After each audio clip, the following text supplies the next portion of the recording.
vais dire monsieur le ministre Birame Souleye kàddu yi mu wax est-ce que du loolu mooy tax tey jii xale yi di am fit di tase ay chroniqueurs di leen menacer. sincèrement j'ai les larmes aux yeux j'ai peur pour l'avenir de ce pays. billahi wallahi taala. pour woon diggante 2021 ak 2024. non su ma yaram dafa daw de. man daw waaw vraiment comportement bi mu am. ak manque de xaw ma nan laa ko mën bu m'excuser du ton maam de responsabilité par rapport à ses propos. c'est gravissime. billahi wallahi taala. soxna si ki ñu dénk ak ki ñu dénkul bokkul. ñi dañ leen dénk. ay nit la ñu rek. Wolof dafa wax ni. ay non nit la ñu non je vous en prie. je vous en prie quoi. Wolof dafa wax ni. borom baati càkk du xeex ak borom baati neen. dëgg la tey guddiñ toll ñoom lañ jox la responsabilité demee ñoom ñooy rendre compte. posture bii mu amee kaddu gii mu amee ñun ñoo ko waroon amee ñun. ñoom ñoo am responsabilité préserver li ñuy wax la stabilité du pays. bu dëkk bi yëngoo ci seen côté lay gën a métti ñoom. te bu ëllëgee ñoom ñooy rendre compte ñoom. d'abord revenons mot pour mot dafa wax joo xamante ni damaa jàppoon ni wax jooju du place am dafa wax ni maanaam Ousmane Sonko ku ko saaga leen kan moo ko wax ñu ne un ministre. un ministre de la République. léegi lan la justice di jëriñ yoon waxuñu la yow buñ la tooñee amoo sañ-sañu fayal sa bopp yow. wala nekk duñ ci état de droit wala dañuy dellu à l'état de la jungle ku mën sa morom duma. moo wax ne ki yéen Cheikh Yérim Seck doon wax naan costume bi ñu leen jox dafa ëpp seen mbagg. non l'histoire lui a donné raison quoi. ñii ils veulent continuer à s'opposer yow vous avez tout entre vos mains toute la responsabilité de ce pays nan laa la ko mën a waxee la racine de ce pays tout la destinée du pays entre tes mains yow nga bëgg a am adopter une certaine posture. Ousmane Sonko bi nga xamante ni nekkul premier ministre benn waa joo xamante ni dafa am ambition nekk un politicien di wax lu ko neex bokkul ak Ousmane Sonko premier ministre du Sénégal. bokkul y a pas de problème. Ousmane Sonko bi wax ay xalaatam fële benn président Pastef loolu benn citoyen lambda moo nekk di wax mais dayoo bi mu toll ak représentativité bi nga xamante ni bi wax il engage la responsabilité de 18 millions des Sénégalais. xanaa xamoon suñu demee dans le cadre légitime et dans le cadre légal. man j'ose dire que Ousmane Sonko est le président légitime du Sénégal. waaw ça c'est non loolu moo am amul c'est la triste réalité nekkul lu ñu neex mi li la yàlla dogal léegi revenons-en au fait c'est-à-dire que moom suy wax dafay engagé ñun suñu responsabilité kon kooku tollatul ci dayoo boo xamante ni day wax lu ko neex waaye dafa war a di xalaat li mu nekk di wax parce que lépp lu mu wax dafay andi conséquences yoo xamante ni c'est dévastateur sur l'ensemble boo xoolee tey waxu fi ne gis nañ fi ay chiffres yu ñu maquillé loolu terewuñu ñu lebal ñu xaalis remettre ñu en cause suñu crédibilité la signature de l'État et cetera et cetera et cetera mais yow munoo di wër réew 10 ans ngay wax lu la neex yow di saaga di toj ñu joxaat la réew mi nga bëgg a nekkaat ci posture boobu noonu mais duñ ko nangu. da nga yor levier xam nga lu ma si gën a naqari maanaam c'est-à-dire que tempérament bi ñuy jaay c'est-à-dire bi ñuy jaay maanaam di dayoo ak pànk bi ñuy jaay billaahi fii la bujjoo mais c'est-à-dire que ñun li nga xamante ni ñoo ko tabax duñ ko toj lu fi baax ñun ñoo ko fi defar ñoom boobu ba tey ñu ngi wax amul benn pose première pierre boo xamante ni def nañ ko fi c'est-à-dire que boo leen topp ci seen logique rek da ngay mujjee génn dans le cadre rationnel on est dans un état de droit kenn ku si nekk am ay sañ-sañ am ay responsabilité am ay limites ci sa responsabilité am loo sañ a wax ak loo sañ ta wax les permis et les interdits bu ñu génnee dans le cadre des permis et des interdits rek nekkatuñu dans un état de droit ay xar ay mala yi mëkkante foofu lañ toll te loolu ñaanuñu ko yàlla mais c'est pas pour rien qu'on parle du principe de la séparation des pouvoirs on parle de l'État il faut faire la dissociation entre le pouvoir exécutif et l'État le pouvoir exécutif dafa apparaître ñi nga xamante ni ñoo yor ndombal tànk yi guddiñ toll nii fii ak 2029 wala boog fii ak xaw ma je ne sais pas 2000 ñaari mandat la ñu am dañuy dem les hommes s'en vont et les institutions demeurent mais nous ne sommes pas dans l'obligation de forcer tout l'État autour d'une seule personne c'est anormal dans un état de droit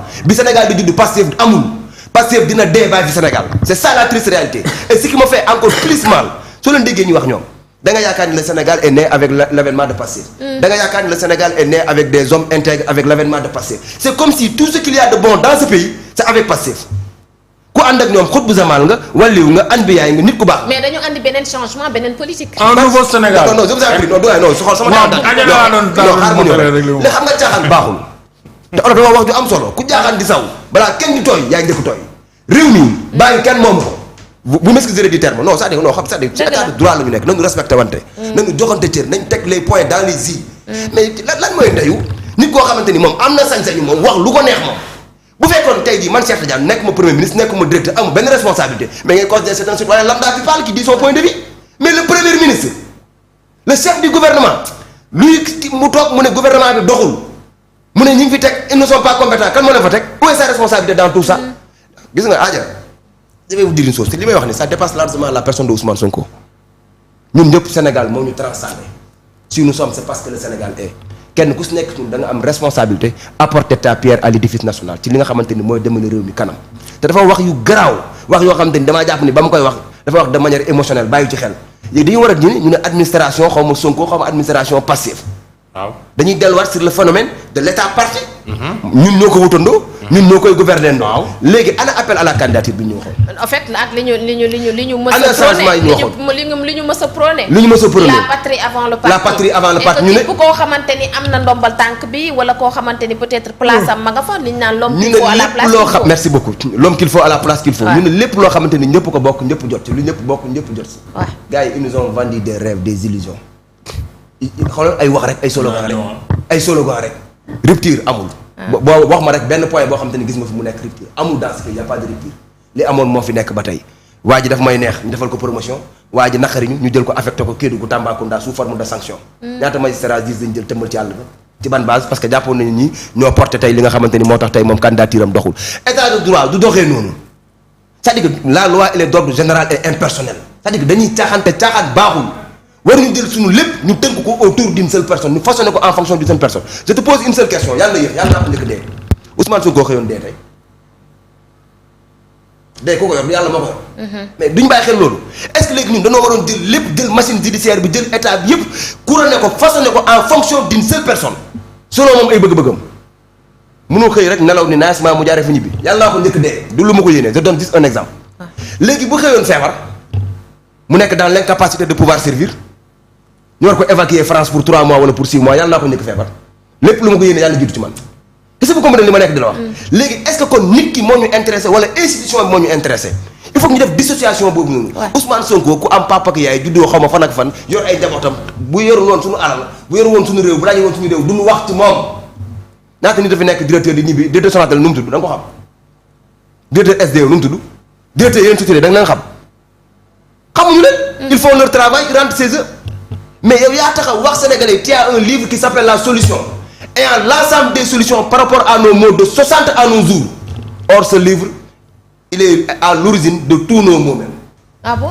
Au lieu d'être la solution à l'ensemble de nos maux mais ce livre la solution qui était censé être la solution est devenu l'ensemble de nos maux de 60 à nos jours. kon le fait que de recevoir boo laalee Sonko après xam naa sa kër ces menaces là nga xamante ne mi ngi. mais c'est anormal dans un état de droit c'est un acteur politique moom moo ne dafay politique mu jël li nga xamante ni ñun ñëpp ñoo ko bokk moom ñu jël suñuy bët teg ko ci moom démb kan moo nekkoon premier ministre Sénégal du Amadou Ba.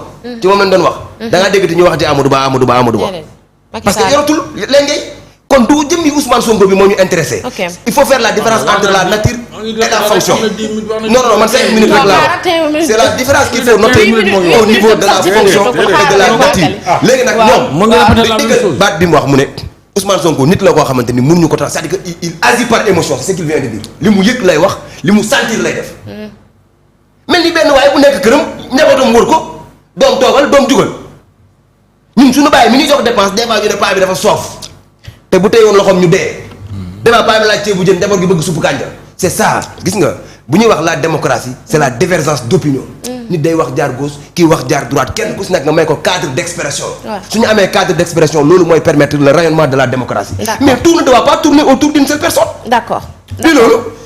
moo di dafa am loo si yokk rek très rapidement ñu door a jàll ci beneen. waaw li ma ci yokk rek mooy que ne comme li ma doon wax léegi par rapport ak Ousmane Sonko nañ noppal seen bopp ci jëm ko dugal ci benn carcan ni nii la war a mel homme d'état ak lii ak premier ministre ak ainsi de suite gis nga lépp lu tax ñu wax ne bu ñu kenn bu waxee Ousmane Sonko dara dina dégg lu ko gën a metti wala dinañ ko wax leneen lu ko gën a metti sànq yaa ngi wax sànq ci Bachir Fofana. wax nga ci beneen paa bi nga xam ne moom ay wax yu rëy rek lay wax Bachir Fofana dafa wax loo xam ne du dëgg dafa wax loo xam ne du dëgg nga ne nañ ko defal démenti pour lan ñu koy defal démenti moom mi koy xam mi koy wax xam na ne li muy wax du dëgg. yow foo teg ni li mu wax du dëgg. xaaral ma pare. vas-y li mu wax du dëgg. foo ko teg. man damaa xam ne li mu wax du dëgg. foo ko teg non attention non on veut un raisonnement purement scientifique. waaw léegi li wax dafa yomb léegi li mu wax dëgg la. léegi man li Bachir Fofana wax dëgg la. waaw léegi waxal Bachir Fofana lu mu wax. yow waxal lan la Bachir Fofana wax fan nga ko teg yow. lan la Bachir Fofana wax du dëgg nga ma wax léegi. Bachir Fofana les preuves les éléments de manière concrète scientifique. qui prouve que li mu wax du dëgg. waaw léegi bàyyil ma wax li mu wax. je vous écoute. Bachir Fofana benn ci parti li mu wax rek. allez-y. nee na ki ñu jàpp ak le ministre de la justice l'ancien ministre de la justice Ismaïla Madior ki nga xam ne moo ko doon jéem a corrompre kooku la ñu jox marché automobile yi. waaw marché boo xam ne attribué l'attribution n'est même pas encore faite. waaw dépouillé bu ñu sax pour attribuer. mu ne kooku lañ ko attribué. waaw loolu dëgg la wala dëgg. est-ce que xam nga ne information bi nga joxe. waaw man à l'instant T man dégg naa sax ñu lay wan nan la oto yii lañ jëndal député yi man dégg naa ko. dégg nga. waaw léegi loolu dafa jot yow apporter sa démenti. non loolu du question démenti. mais la tolérance waaw xaaral moo tax tolérance zéro moo war a am. Gandhi disait que la chose la mieux partagée au monde c'est la tolérance. On gouverne par la tolérance. Daanaka bàyyi ma wax la. mais il parle de tolérance zéro là. dégg nga waaw tax daanaka c'est les dictateurs dégg nga wax tolérance zéro kaay ma wax la. effacé. non éliminé supprimé. Allahu akbar. waaw doo ma bàyyi nag sànq yaa ngi may wax naan pardon. bàyyi ko waagali rek après comme ça. xam nga fan la ñu man fan laa d'accord que ne tolérance zéro. moo dafa war a am ci ñaar. sànq wax naa ko mooy détournement de deniers publics foofu tolérance zéro moo fa war a am. beneen bi mooy wax lu dul dëgg ci ay médias tolérance zéro moo ci war a am. après vérification après vérification. après enquête après jugement non non waa léegi baal ma wax la mais atteeguñ leen. waa léegi baal ma wax la dara. waaw avant sax ñuy am preuve. waaw avant preuve laa wax de. waaw yow. waaw. boo waxee sa aqulaay taala. xam nga ne Bachir foofu nag bi muy wax ne marché bi. waaw Cheikh Gueye lañ ko jox. waaw yow boo waxee sa aqu te nga xam ne Cheikh Gueye moom la ñu jiiñ ne moo doon jéem a corrompre Ismaïla Madior. waaw ñu ne kooku la El Malick jël marché bi jox ko. waaw loolu saa yi buñ ko waxee ku xelu. ku xelu laa wax de. kuy wax aqulaay taalam xam ne li waa ji wax du dëgg.